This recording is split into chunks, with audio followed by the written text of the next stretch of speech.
Yeah. You know she's what been would be digging a into fun that. thing at the very end is to pick a name Oh, yeah. and then Yeah. see if, like, we're doing this and we know that by the time this is released, you're probably going to have the name. You'll know the name. So Yeah. is it, Sylvester. what number would it be if it was Sylvester? Sylvester. I would think maybe the second. Has there been another Sylvester? I don't know. Because Sylvester was like Zosimus. Zosimus. It's not enough Zosimi about. Anyway, I think we got plenty to go on. We do. Okay. All right. Okay. Here we go in 3, 2, and 1.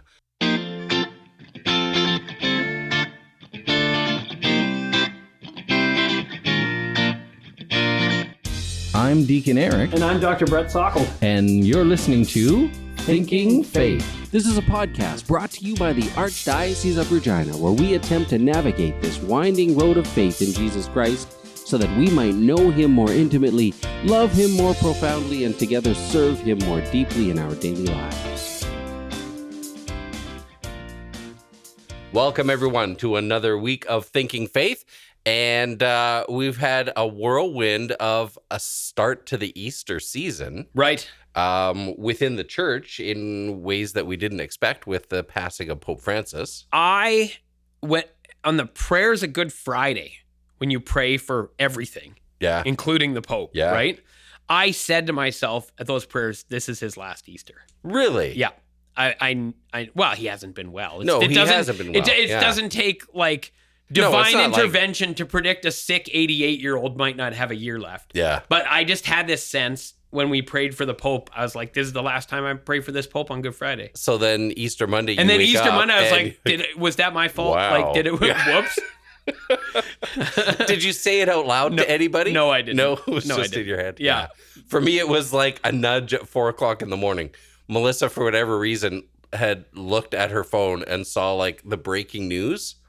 And it was just like an abridged line. Breaking news, Pope Francis, ... Oh, yeah, you got no room to finish it on the screen? Yeah, right? And she's like, normally I just ignore those things and go back to sleep. But for whatever reason, she tapped on it. And then she's like nudging me saying, hey, Eric, Pope Francis just died. And I'm like, what? Am I what awake? What am I hearing right now? Right. Yeah, so. Yeah. I saw it on late. I was up too late and I saw it on the news and I like told Flannery was in bed and I like went to bed and I was like, Flannery, Pope died. And she's like, oh no. But she wasn't very awake either. Like, Yeah. I don't know if she thought she was in a dream or whatever. But yeah. Bizarre Anyways. situation. But this is where we're at now. And we've been through this. So since I have been like in full communion with the Catholic Church, this is my third papacy. Me too. I was born like right after John Paul was elected. Yeah. And like for the like, you mostly when you're a kid growing up in the church, your biggest contact with the Pope is that he's the name that you pray for at the Mass. Yeah. Right. So it was Charles our Pope and John Paul our Bishop growing up. So this is an interesting thing though, from my perspective. Did I say Charles our Pope? Never mind. I think I said it reverse. Anyways, doesn't matter. People know. Not having been living within the church, like through the bulk of John Paul II's papacy, I knew who he was. Right. And I he knew was a global his figure. prominent role Right. within the Catholic Church. Right. Yeah. I was a kid who there was a picture of him at the back of St. Wenceslas Parish. Yeah. And he was in the Eucharistic prayer when you pray for your bishop and your pope. Yeah. And I remember when Bishop Halpin retired, they changed the name of the bishop. It became Peter Mallon, right? Yes. And then I was like, hold on, you can change the right? And but the point is, John Paul was Pope for so long that it was just ingrained, and it took a while, and then it was more normal, I think, in the life of the church, that Benedict was Pope for like less than a decade, and Francis just a little over a decade. Like it was just like that's that more gets typical, more towards the norm, right? Yeah. Whereas a 25-30 year reign is kind of John Paul I think was the third longest reign in history, right? So he was quite young. He was elected at 58. Yeah. Which is actually, we'll come back to this. This is a question. Well, let's acknowledge at the front end. We're recording this before the election of the Pope. Yeah.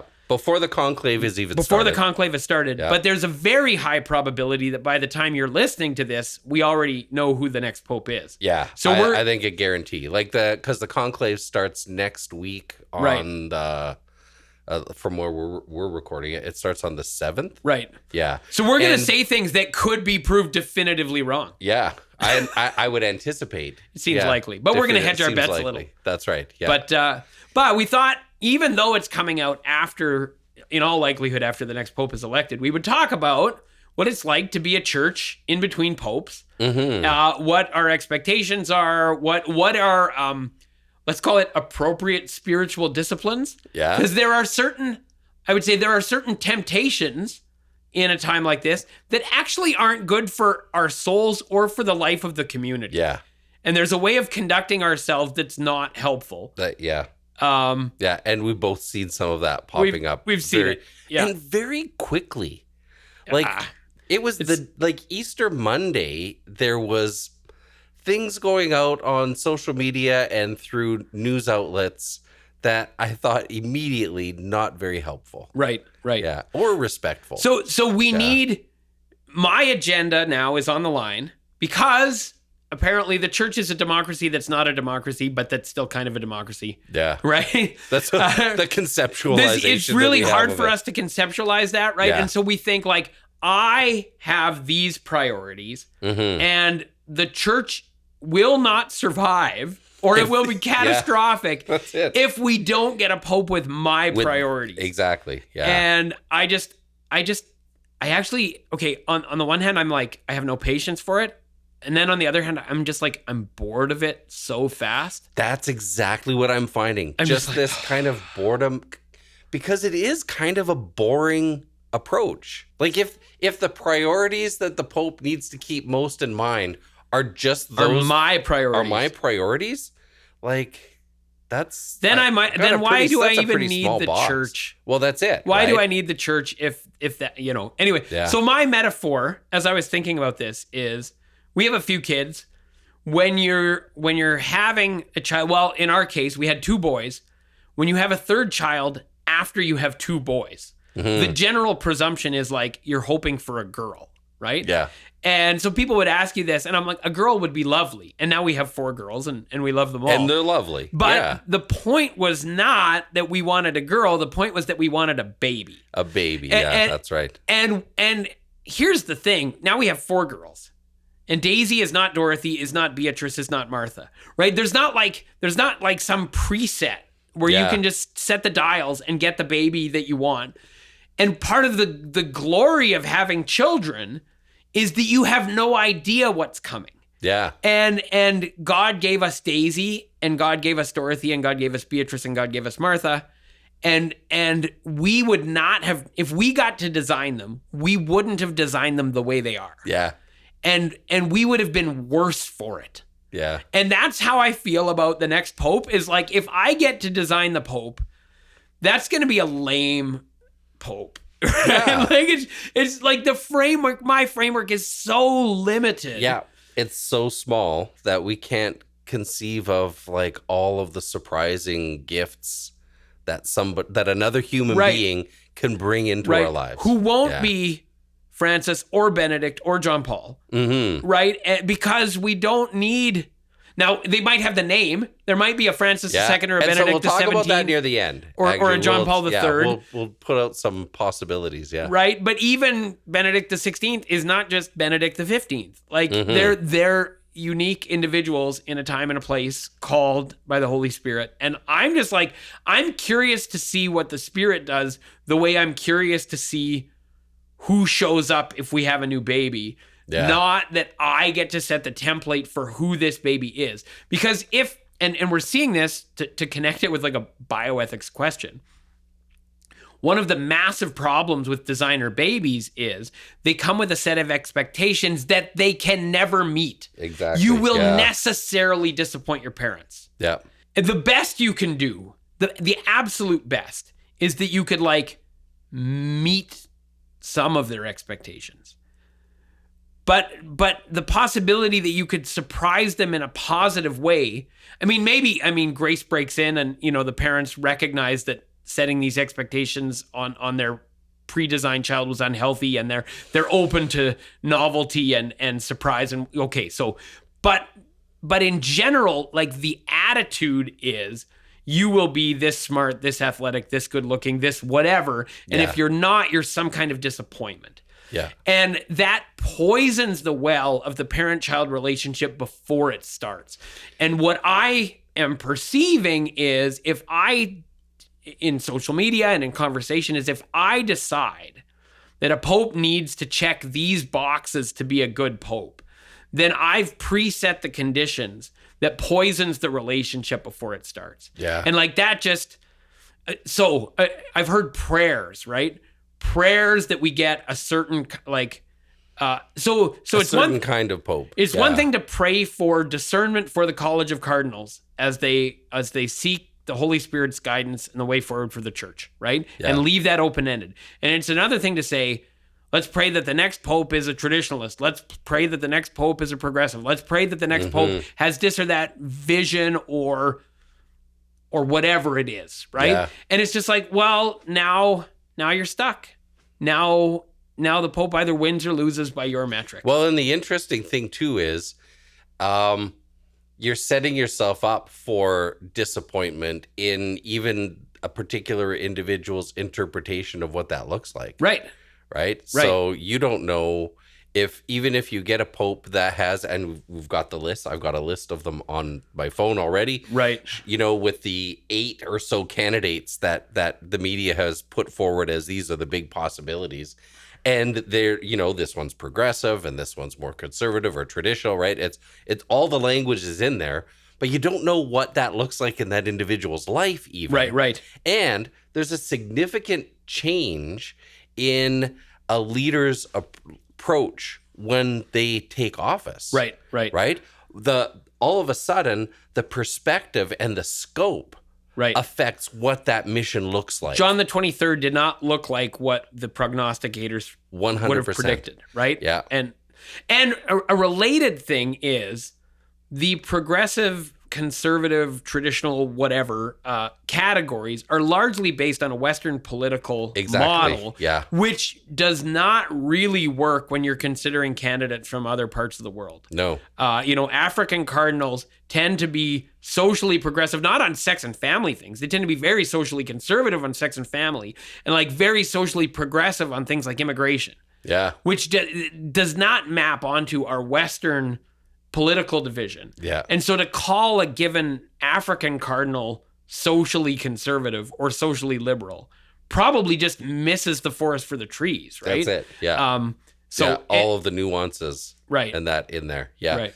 And the idea of, because I've seen, so the two main ones that I've seen is prayers for a pope who will have a renewed focus on the mission of the church. Right. And so in both of these, I'm like, okay, so has these individuals been sleeping for the last 12 or 20 years? Well, what they mean is a different idea of mission than what I think the last pope had. Yeah, right? That's the implication in the personal background. interpretation coming into that. And the other one, which I thought was hilarious, was prayers for a pope who would highlight the destructive forces of social media, who would finally highlight. And I'm like, whoa. Right. Like, so you read what you want to read. Yeah. How have you missed what's been going on? Right. Like you read Pope Francis's letters for World Communications Day. Like over the last 12 years. Right. He's been bringing to mind these are the dangers, these are the problems. Even Benedict highlighted the dangers of you can read social media. What is it, Mirabilis? What's the Vatican II? There's a document from Vatican II, Mirabilis is in the title. Oh, yeah. And it's imagining television. Yes. And when you read it, you're like, okay, so some of this actually applies pretty clearly to social media. Yeah. Same thing if you read Marshall McLuhan or Neil Postman. Yes. They were largely talking about television. Yeah. But a lot of what they say applies with remarkable overlap to social media. Social media. Anyways, and these thinkers and this stuff has been in the water, and church statements and popes, World Communications Days in particular, have been talking about this forever. Anyways, for a long time. Not to go off on a total sidetrack, but what it does is it highlights some of what we've been talking about already, right? The danger of bringing into the conversation and into, I think, most particularly into our own expectations, of a particular idea of the papacy and its priorities that only align with our vision. Right. So here's the irony. I probably got most of what I think about the Pope from social media. Yeah. My social media did not, for whatever reason, highlight the Pope's comments about social media. So now I want a Pope that will finally comment about social media. Yeah. I mean, like this, right? Yeah. Which is... I mean, and tell you the dangers of it while you're accessing it to get the information. Right. Or not get the information that maybe you should have got. But maybe, so maybe that's part of the problem. Well, yeah. Maybe the problem is these people haven't been engaging in those tools that have been communicating the ideas. Right. Well, or giving themselves enough critical distance from the algorithm that feeds them what they want to hear to go outside and actually say, like, oh, what does the Pope say for World Communications Day if it's not showing up in my algorithm, right? Yeah. Which goes to a bigger question, I think, that's really important for thinking about the interregnum period and a new pope is, what is it like to be a pope in an age of social media? Yeah. Because this started a bit with Benedict, but I was trying to think when we were talking about this before the show, did John Paul II have any social media accounts? Would he have had that? I don't think so. He died in 2005, and I think Facebook blew up in like 2008. That's kind of what I was thinking. Yeah. So Benedict was the first that to have an account, have accounts where you could get regular tweets and Facebook posts from. Yeah. So now it's interesting to think about what John Paul would have done with that, because he was a genius at that kind of thing. Yeah. Right? Well, the fact that some kid outside, like not living within a faith community at all, knew exactly who John Paul II was. Yeah, right? yeah. Like there's a reason for that. But maybe John Paul was preserved in a certain way, right? I mean, however much of a genius he would have been at it, the thing is bigger and stronger than you are. Yeah. And you know, even if it's the temptations or the subtle ways in which it undermines its users and whatever else. I mean, who knows? I mean, this is highly speculative, but I mean, but here's the thing. If you are, one of the things that happens to you when you're Pope in social media, also conventional media in our day, is you're on 12 to 15 hours a day as a man in your 80s. Yeah. Right? So in most of church history, popes got old. They could be sick for 5 years and do very little. Mm-hmm. And the church would sort of chug along. Yep. And we continue to pray for our Pope at every Mass. And but he didn't need to be working 14-hour days in his 80s, right? Waking up in your 80s with a pile of these things need your response. Right. And so one of the tensions in the conclave, and by the time you listen to this, you'll know how this got resolved. Mm-hmm. One of the tensions in the conclave is, how old do we want this guy to be? Because if we elect a man who's 58 or 59 like John Paul was, well, then we're signing up for 2 to 3 decades under one guy. And that has its own, considerations that come with that. But if you say, well, we don't want 2 to 3 decades under someone, we'll elect, sometimes they call it a caretaker pope, right? Yeah. We tried that once. Yeah, we've tried that a few times. But even if it's not a caretaker, even if it's just like, you know what, I'd rather 10 years than 25. Mm-hmm. So you elect a guy who's 75 because you think, well, 10 years is about the limit of what he's going to have available to him. Then you're asking a guy who's 75 plus to take on like maybe the hardest job in the world. Like this is a tension in the modern papacy is now the list of candidates right now, the ages are spanning, like possible candidates, between 67 and 72. Okay, so that's pretty narrow. It is. I was surprised. You're looking at, that's kind of what I was thinking. You're looking at like 15 years ish. I mean, you'll find, so there's a couple that are younger. Like you'll find some of the younger cardinals they've been talking about and stuff. Some more recently appointed and that. But they're not really showing up on like the high probability. Right. Vegas. Yeah. The bookies. The Vegas. That's right. Yeah. Whoever's making book on this.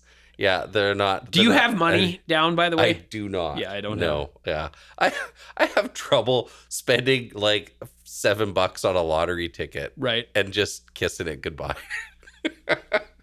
Anyway, yeah. But I mean, it's wild that that's a thing, actually, that you can bet. Oh, it is. Yeah, right? And it's running hard. Yeah. But that's, it's a very narrow age range. So I find that's interesting. Now, of course, you could always be surprised. Right. I think especially if early in the conclave it seems like there's like a deadlock between a few. That's often it seems places where new possibilities candidates come start forward, to emerge. It's like, okay, so we can't agree between these two. Right. Maybe there's somebody we overlooked. Well, and you can see how the dynamics of that would work because, you know, like there's the old line, which we've all heard by now, which is he who enters the conclave as Pope leaves as a cardinal. Yeah. And I think one of the reasons for that dynamic is if you go in with a set of backers, you're also going to go in with a set of people who are saying, heck no. Yeah. And since you need 2/3, you don't, like, the Cardinals don't want to be in a kind of pitched battle over some preferred candidate or other, right? So if you go in with a bunch of people who are for you and a bunch of people who are against you, then your odds are, I think, go down pretty dramatically. Yeah. Right? And so then... Which then opens the scope for someone who didn't have that kind of machinery behind them then becomes more appealing because then maybe you can get some consensus in the group in a way that it's harder to do with people who've been sort of floated publicly and have advocates and detractors and all that kind of stuff, right? So I think there's something like about the human dynamics of the conclave itself that you can get some clarity on why that tends to be the case, right?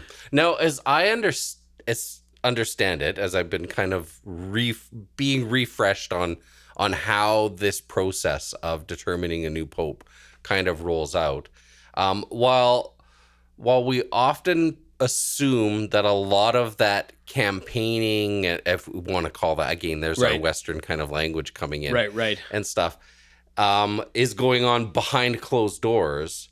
My understanding is, like, over the next few days prior to the conclave, there's these conversations taking place amongst cardinals and stuff. And then once they are sequestered, it's more of a like prayerful discernment process. So it's like there's campaigning and not campaigning, right? Like so Pope Francis was elected because he gave a couple of speeches before the conclave that galvanized the cardinals and made them think this guy sees and understands our moment. He was giving them with a certain level of freedom because the basic understanding was he was in the running last time, but this time he was too old. Yeah. And so now he can say what he thinks. He felt this freedom to be himself. Right. And all of a sudden the others are like, no, we like that self. Right. Yeah. Right. So this is the self we need. Yeah. So this is the campaigning that's not campaigning, right? Yeah. He was, you know, I mean, we can't know this for sure, but if the general consensus story is to be believed, he was not considering himself to be in the running. He was just someone who was trying to set a bit of an agenda for the discernment of the group, and the way he did it got their attention, right? So, so that I think you don't really campaign on your own behalf.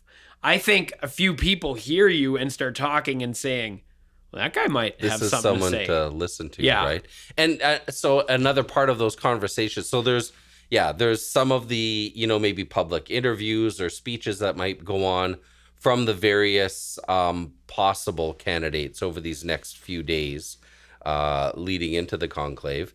But they also gather together prior to being sequestered to talk about what the church may need in this context, in this instance, right? To be able to identify, okay, what are the kinds of things whoever ends up in this seat will need or should keep in mind or have a focus on. Right.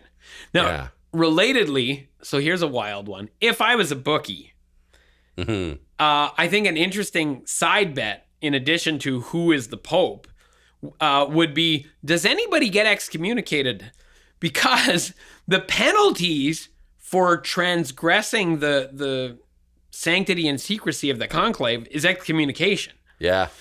Now, there have been in the past, I mean, we hear about what happens in the conclave because cardinals speak off the record, and they divulge generalities, which generally are not excommunication worthy violations, right? But as the first conclave in like full social media mode, one does wonder. It seems to me there is more potential for breaches. Yeah. And I'm speculating depends. Wildly. And I'd be curious about what the vehicle for that would be. Right. Because we know like they don't have television, radio, no phones, no access to social media. Right. Like that. Well, so my suspicion is that, okay, I don't actually have a suspicion. I don't think someone is going to do it. But if I was a bookie and I wanted to put a side bet on the possibility of a violation, I think phones, anonymous social media accounts, those kinds of things are possible, right, seem more likely to lead to violations than the kind of technology and media environment we had in the past. So interesting. If it happened, you heard it here first. You heard it there first. I mean, I have no idea. I don't think it's likely, but it strikes me as at least more likely, given the technological and media environment than in other conclaves in our lifetime. That's just as you're talking about that's one of the points of contention with the movie Conclave. Okay. That has been exploding. Right. Yeah, someone made a good bet on that. Like over the numbers are ridiculous. I haven't watched it yet. No, well, I have to confess, Melissa and I watched it over the weekend just because we're like, okay, so actually two things. It's blowing up and people are we're already asking us about like, so what did you think? And and stuff. And in particular, our daughter phoned me up and she's like, yeah, so me and my husband, we're like really curious about like what this process looks like. Do you think the conclave would be a good like educational yeah, right. I'm like, well, probably not. But, right. So one of the places of contention in that is the dean of the Cardinals, right? The College of Cardinals, throughout the film is regularly having conversations and getting information through another archbishop on what's going on outside, right? And nobody's batting an eye at it through this whole thing, right? But immediately I'm like, yeah, I don't think the filmmakers understand what sequestered means. Right. In this context. Well, isn't there also like some like bizarre violation of the sacrament of confession that like nobody notices? I read about that somewhere too. That's right. Yeah, there is. Like they just don't get how these things actually work. Yeah. Actually work, right? Yeah. Or they just decided that it's better TV. Yeah. If you're not bound by those things. Yeah, you're making a dramatic film, right? You want to build the tension. You want the oh my goodness, right? All that. Although you should be able to do that by recognizing that you can't do that in confession. You should. Like that's actually built-in tension right there. If you missed a chance actually at better tension. But anyways. Yeah. So I just think that was an interesting point to bring up about like possible breaches. Right. Yeah. Who knows? And the particular context that makes it more of a concern. Right. Right now. Right. Yeah, that's not something I had thought about. There's certain cardinals who have made certain kinds of statements and who have amplifiers in the social media world. Yeah. That give them some removal. Some distance. That is different than what we saw even 12 years ago. Yeah. Right. And so that's actually what got me thinking of it, was seeing certain amplifiers in social media picking up on certain statements about certain cardinals, about what we need and don't need. Whether that's influencers, whether that's particular journalists or media outlets, right? That if they hear this thing, they're going to run with it. Yeah. So that's kind of actually what put me onto this line of thought in the first place, was just seeing a couple things on social media from different cardinals who are going to be cardinal electors and thinking, well, that's not a violation, but that's not something I've ever experienced before. And it feels at least unseemly. Yeah. you know? That's the thing too. Yeah. So if we're thinking about entering the mind of a cardinal right now, in these days leading up to the conclave itself. So I don't think we want to get into like predicting who the next one is. Right. No, there's enough media outlets doing that already. And this would go totally counter to my initial strong feelings. I don't have a preferred candidate. No. Almost on principle, I don't have a preferred candidate. That's kind of where I feel I'm at too. Yeah. It's like, I trust the Holy Spirit to do the work that the Holy Spirit has done for the last 2,000 years in our church. And I want to learn, and I want to come back to your question about what's in the cardinal's head, because I think that's interesting. But I just having a thought, which is, I want to learn how to be a Catholic when I like or don't like the Pope. And in fact, actually, I like them all. But when I like or don't like this thing that a Pope says or does, right? And like, I think it's a perfectly normal and legitimate experience for Catholics to be like, I like this thing that a Pope did, and I don't love this thing that a Pope did. Like, I think there was a number of times where I think, different people, ourselves or other conversations we were in through Francis's papacy, where we're like, that's not how I would have said that. Yeah, that's how I would have said that. Or whatever. Makes things a little more challenging for us, right? Which I think was part of his thing, right? Right. And so that will feed into my thoughts on what the cardinals are what kinds thinking. Of priorities that they might be identifying, right? But before we get there, I think it's a spiritual discipline for a Catholic to say, my Pope is my Pope. I'm obedient. I'm respectful, and sometimes I disagree, and that's like normal. Mm-hmm. And I don't like on either side a kind of papal maximalism that says, if you disagree with the Pope on any prudential matter ever, you're a bad Catholic. And it's really ironic to me, actually, watching how one wing of the church, represented through media and the academy, whatever else, knew this pretty well when John Paul and Benedict were popes, and then suddenly forgot it when Francis was pope, and the other side suddenly discovered it when Francis was pope. And to me, it almost strikes me as acting in bad faith if you're a papal maximalist when you generally agree with the Pope, and you're practically a conciliarist when you don't. I'm agree. Just like, no, like, whether I tend to agree or have the same, instincts or theological outlook or whatever as the next Pope, I think it behooves us all as Catholics to be like, there are things where I have to agree because it's the deposit of faith, right? And there are other things that are prudential matters where I can disagree in charity, but I'm going to be obedient if it comes to that. That's right. Right? Yeah. Or why be in the church? Start your own. That's a sign of a good relationship with leadership. Right. Yeah. Right? Like, a good leader inspires the desire to follow, even if you don't agree with me. Right. I just need you to trust me in the way the path that I've been discerning and the needs at this time. Right. And I need to be humble about what my own wisdom is likely to generate. So I work in a bishop's office. I draft things for bishops. I consult with bishops on questions. And I love the freedom of being able to say, here's my 10 ideas, Bishop Don. Yeah. If any of them strike you as helpful, by all means use them. Yeah. And if they don't, then don't, because you're actually the one who has to wear it. Exactly. When it comes out, Yeah. and I don't. So that's my approach to drafting like media releases and stuff, right? It's like, so I know it's harder for you to stare at a blank page, right, than not.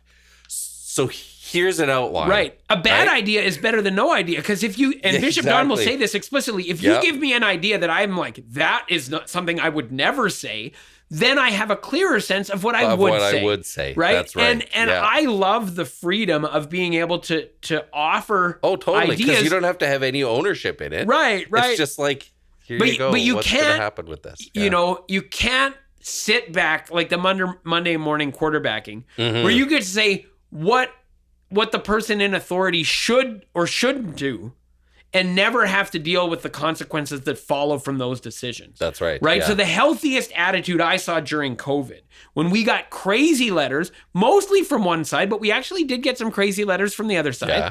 Right. And just to be clear, the most crazy letters were like, COVID's just a flu.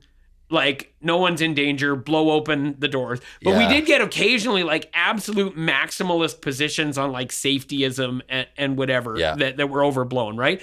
But the best communications we got were from people, and this was the rarest type, who said, man, these are tough calls.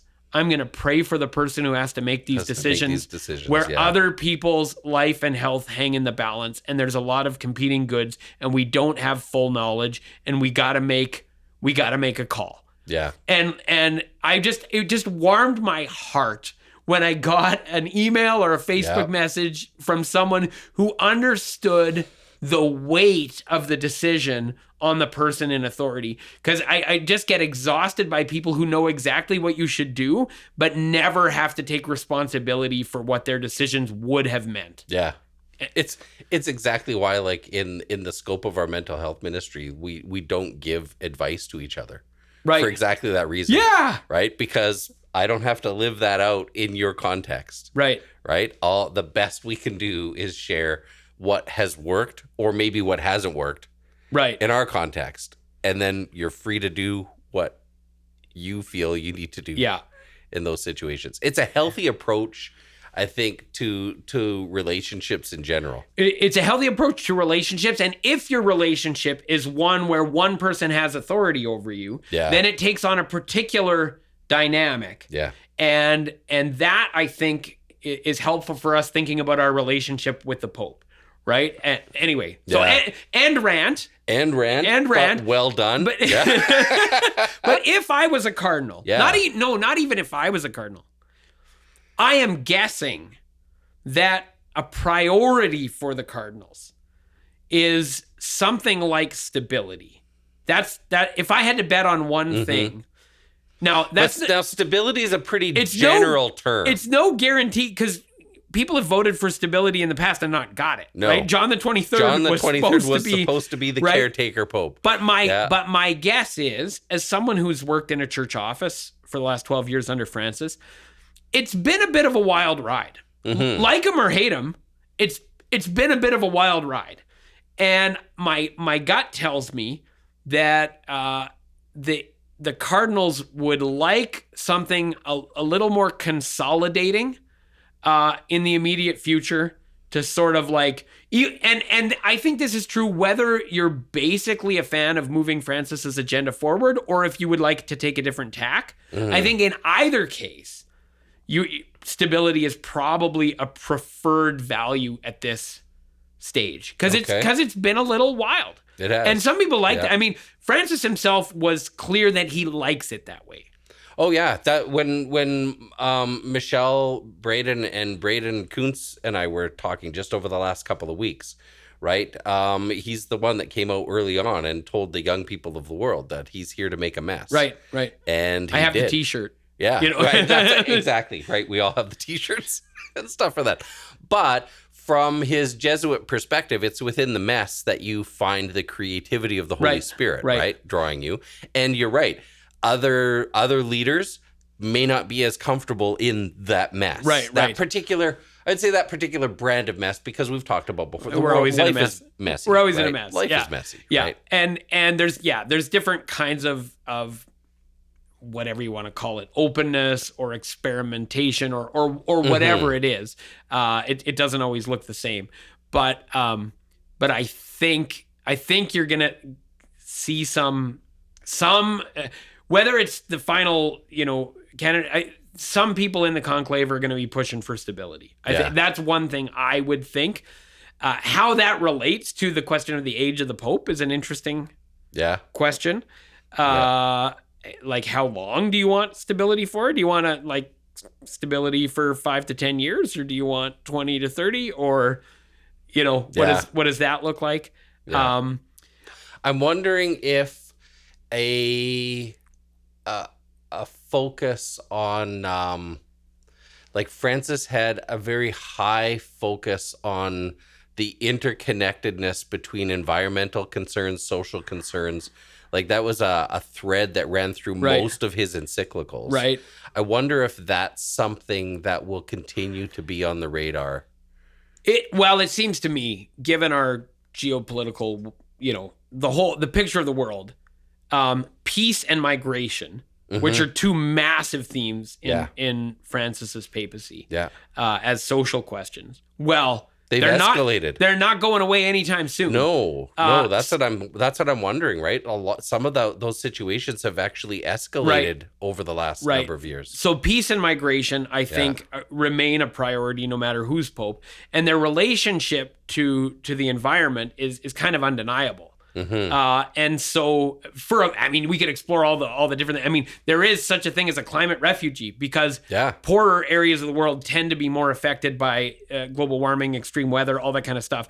There's the simple fact that war demands a ton of dirty resources and undermines clean resources. That cutting natural gas lines in the Baltic Sea and just having it bubble to the surface and go off into the, it doesn't happen if there's not war in Europe. So there's those kinds of very basic considerations.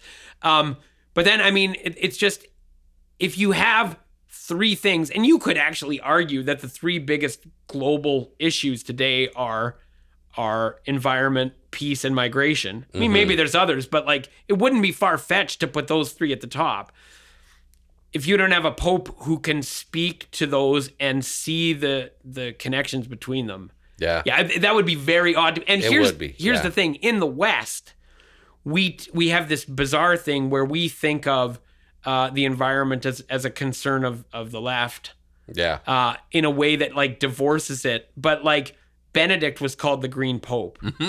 You know what I mean? It's within now the problem with certain kinds of leftist environmentalism is that they're anti-human. Yes. Right? When you start talking about humanity as a cancer on the planet and we better if we're not here, well, clearly that's at odds with anything any pope is going to say. Yeah. And Francis himself was very clear, for example, that blaming climate change on the number of people is a way of avoiding the real issue. Yeah. Right? And so there's a kind of leftist rhetoric on the environment that is incompatible with a Catholic vision of the human person and our place in the world. But it's a mistake that we're going to make here in the West to think that means that the environment is somehow not a Catholic concern. And it's clear from the last two popes who had different approaches to a lot of things. It's interesting, on the three things we talked about, migration, peace, and the environment, they're not very different at all. No. Yeah, there's a lot of interconnectedness. And I would expect a lot of continuity. So here I'm putting my money where my mouth is. Okay. I would expect continuity with Benedict and Francis in whoever is elected by the time you listen to this. On those three gigantic questions, I would expect continuity. Yeah, I'm curious to see if they are able to parse out someone who can speak effectively into that question of peace, especially around polarization between left and right kind of thinking. Right. Which I know is primarily an issue in the Western Church. Right. That we run into. And also the distressing kind of insidious decline in appreciation for democracy and democratic process. So this is because that's an odd situation in this time and place. Okay, I think this is very interesting, actually. So there will be a temptation, probably mostly from the right. So the right is going to pitch itself as the friend of the church. Yeah. Right? And then it will do things that are completely counter to the church, right?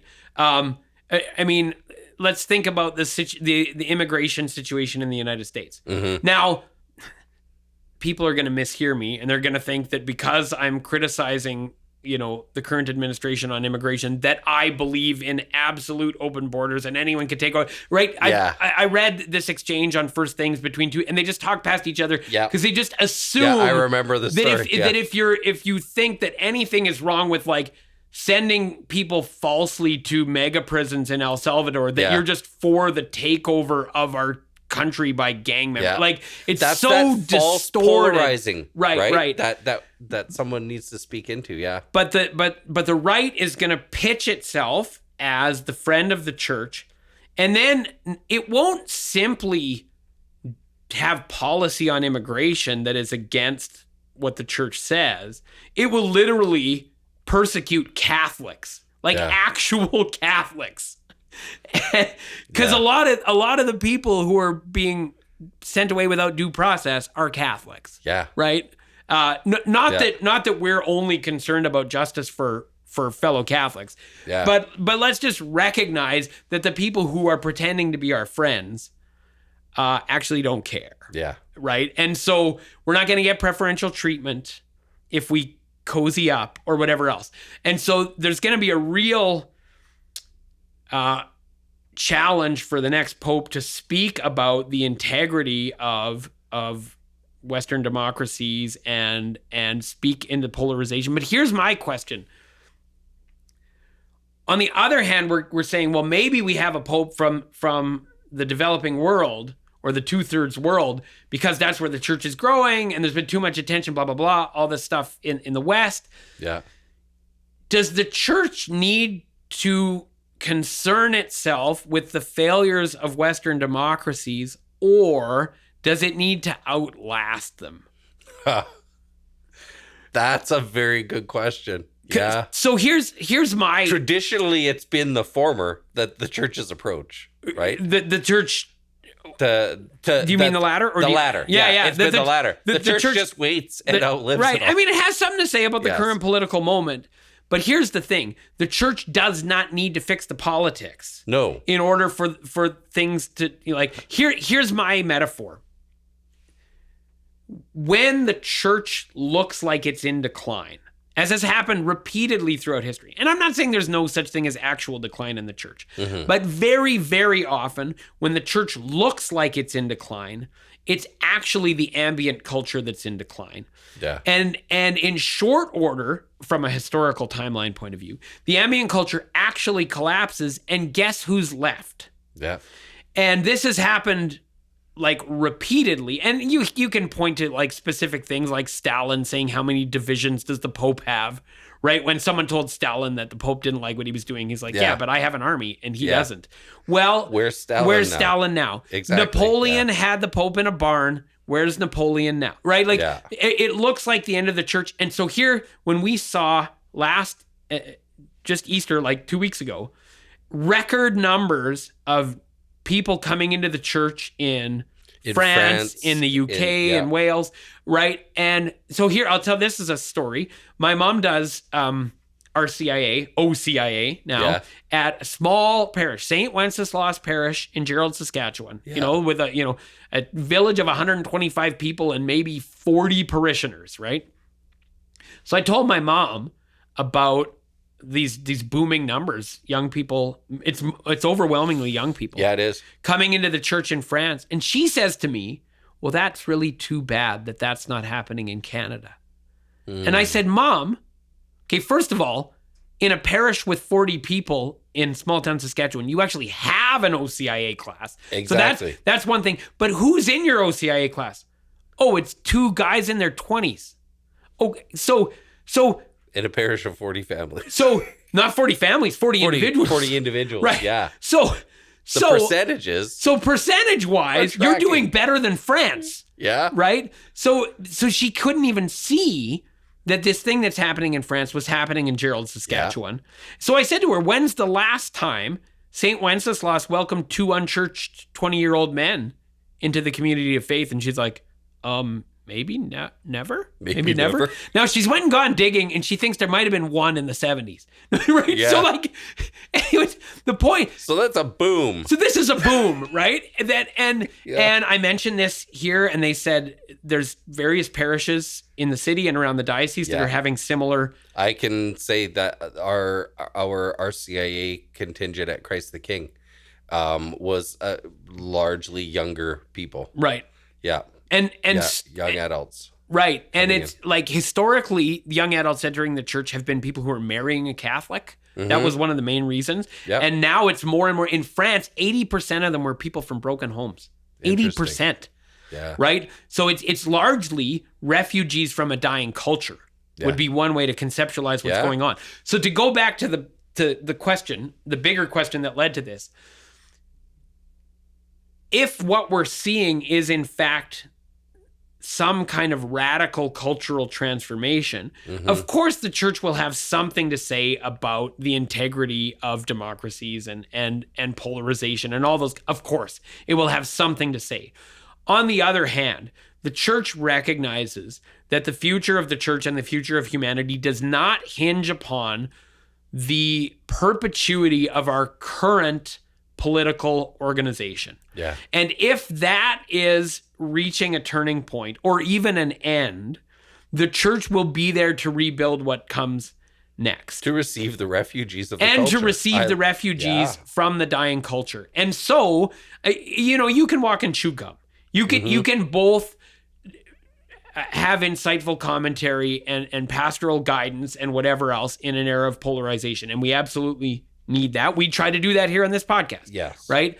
But also, I think when you're a global church with a 2,000-year-old history and you're growing in Africa and Asia, and that gets your attention, the problems in Western democracies, which seem like the biggest problem in the world to those of us who are watching the news in Canada every night or the United States, might take on a different sense of proportion. Yeah. And if you're a pope from Manila or Zimbabwe or wherever, it's going to have a different sense of proportion too. Yeah. And I think that's something worth watching. Yeah. I think it's going to be interesting to see when this podcast airs how close we came. Well, and so one of the telling points, and probably we'll wrap up, I think, in a minute or two, but one of the telling points I find that's been interesting between Pope Benedict XVI and Pope Francis is to see what their first encyclical will be about. Right. Both of them, I think those initial encyclicals created kind of a common thread that ran through other work and stuff that they've done. So I think that will be interesting to see. Yeah, first encyclical is an interesting check-in point. Yeah. Yeah, we're watching now in the States, right? It's the first 100 days. Yeah. That's your check-in point with a U.S. president. Exactly. Yeah. With a pope, it might be first encyclical might be the analog there. Yeah. So I'm curious to see that. So we might have to listen to what we said here. Yeah. And then if the first encyclical is on war, immigration, and the environment, then we get a bunch of money. I don't know what we get. I don't know what we get. But so here's something interesting. I remember before Francis was elected, I read a prominent-ish Catholic blogger who gave his 10 things we need in the next pope. And then he said at the end, therefore the pope we need is, and he said it was Cardinal Burke at the time, right? Interesting. Okay. Now it was wild after Francis was elected to read the 10 things because in virtually every point it was the opposite. To the point where one of them was the pope needs to speak English. And my gosh. Yeah. And if you have passable, and the concern with his preferred candidate, Burke, was that his Italian's pretty good because he's lived and worked in Rome, There's a lot of Spanish speakers in the church though, and Burke's Spanish apparently wasn't great. But it's probably like that's probably not enough to sink him, right? Yeah. Like it was just hilarious that it was to that level of detail that it was like one of the points out of 10 was like he needs English, and if his Spanish isn't great, well, that's not the sinker. And then the guy you got's first language is Spanish, and his English was not great. Not great. Yeah. Probably worse than Burke's Spanish, actually. Yeah. But anyways, it was wild to read a prediction that went so inverted that it chastened me and probably was one of the seeds that got planted 12 years ago that led to some of the rants I did today about how like I just don't like this game. I don't think it's spiritually healthy. I don't think it's good for the community. And all that said, we'll finish with a game that is some version of doing what we're not supposed to do. Not supposed to do. But it's a fun, kind of clean version. Yeah, so the game is, what's the name? What's the papal name? Now, the reason it verges on doing what we shouldn't do is because a name has its kind of significance. Well, that was going to be my second one, right? So you could say like, it needs to be Benedict the 17th because... what we need is another Benedict the 16th, which is not what we're going to get. No. But it's still fun. Yeah. And I actually don't know who I'm going to say. I haven't even thought of a name yet. Up to this, I've been running through my head. So I've got two things. Okay. One that I think would be interesting to see. Okay. It might be an interesting statement, and the other just because I think it would be a neat name. Okay, so you're going to take two. Yeah. And I have one that's in my head for reasons I don't fully understand myself. Okay. So this will be wild if I get it right. Yeah. Then, because I have no real agenda here. It's just like, it's a cool name that's relatively recent, but not that recent. So for me, it would be Paul the Seventh. Paul the Seventh? Paul the Seventh. Okay. Yeah, I think Paul, in a number of his, he picked up from a really unexpectedly disruptive time in the church. Right. Okay, yeah. And he carried that well, like strongly. Right. I found, as you read through his letters and stuff, but he had really, it seems like his finger really on the pulse of the needs of the current world and where this was headed. Right. So a lot of his writings, I'm thinking Evangelii Nuntiandi was really able to kind of parse out where the church was, right, and where this could go, right. Now, if you were a pope who's like, Evangelii Nuntiandi, that kind of thing, what was his social encyclical? His was the 80-year anniversary, Octogesimo, right? Yeah. Because John Paul was 100. Yeah. And Pius XII was 40 or something like that. So I think he was 80. So he's got the social encyclical, he's got Evangelii Nuntiandi, and he's got Humanae Vitae. That was the other one, Humanae Vitae, which is eerily prophetic. Right. And if you wanted to telegraph, I'm not going anywhere on family and sex, but I'm also... going very cognizant of the mess of cultural dynamics, right? So Paul VII is, you said one for that reason. The interesting one would be Sylvester, just because you want to pray for Sylvester at Mass. Yeah, pray for Pope. I'm just going to picture that cat. Yeah, that's what keeps. But it's a neat name. So Sylvester for name reasons. Yeah.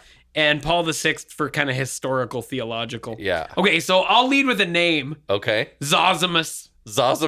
Just don't think there's been enough Popes Zosimus. Yeah, I've never heard of Pope Zosimus. When you do the canon, that reads off the early popes, Zosimus is near the beginning. Mm-hmm. I think. I hope I'm right about that. Yeah. Anyways, Zosimus for fun names. Okay. The name in my head, I don't even really know why, is Leo. So Leo the 13th was the last Leo, right? Yeah. So founder of the modern encyclical tradition, particularly the modern social encyclical, Rerum Novarum. Yeah. Right. In a way, like the Pope, when there was a certain a certain kind of globalization was starting to happen. That's it. Yeah. Right? It was after the Industrial Revolution, the connecting lines between Europe and the Americas, for instance, and other parts of the world. It was you had burgeoning new context. You had telegraphs. Yeah. Right? So you had like instant new communication, those kinds of things. There was a new industry, new technology, whatever, speaking into new social questions. And also I just like the idea of like finding a name that was like a pretty steady papal name for a while that has like not been around now for over 100 years. Rediscovering a kind of papal name. So I'm gonna bet Leo against your Paul. Paul the Seventh. I don't even think that mine is more likely. No, actually, as I'm thinking, I mean, similar, like separated from many like decades, but similar kind of contexts. Right. Like just the newness, the kind of disruptions that were going on socially, culturally, right. Religiously and stuff. And also, I think Leo was the one who said, you really got to give Thomas Aquinas sort of pride of place in seminary formation. Yeah. And that just, there's my guy. There's my guy, Yeah. So there's a little spot I already in my got to have my Pope. So that's right. You got one of those. So let's, anyways. There you go. There we go. Yeah. All so right. A Pope Thomas, that would be something. That would be interesting. Yeah. Anyway. All right. Well, that would, okay. There we go. So now we're going to see. We've made enough guesses that the law of large numbers should give us something. There you go. Yeah. All right. Well, Andy, you can send us your guesses. It'll be too late. Names. It'll be too late. Oh yeah, it'll be too late. But you could. You can, in all honesty, tell us what your guess was. Yeah, and we'll trust you. Yeah, we'll trust you for that. Yeah. So you can email always. You can email your questions to Gurash Gurash at archregina.sk.ca. And we'll see how this all plays out in just a few weeks. Yeah. Yeah. We'll find out how silly we look. That's right. This is high risk. It is. Well, we hedged our bets. Fun. We hedged our bets a little. Exactly. Yeah. As always, we thank you for joining us this week on Thinking Faith, and we continue to pray that God may bless you and those you love with a faith that is always seeking understanding. St. Thomas and St. Ignatius, pray for us. Amen. Amen.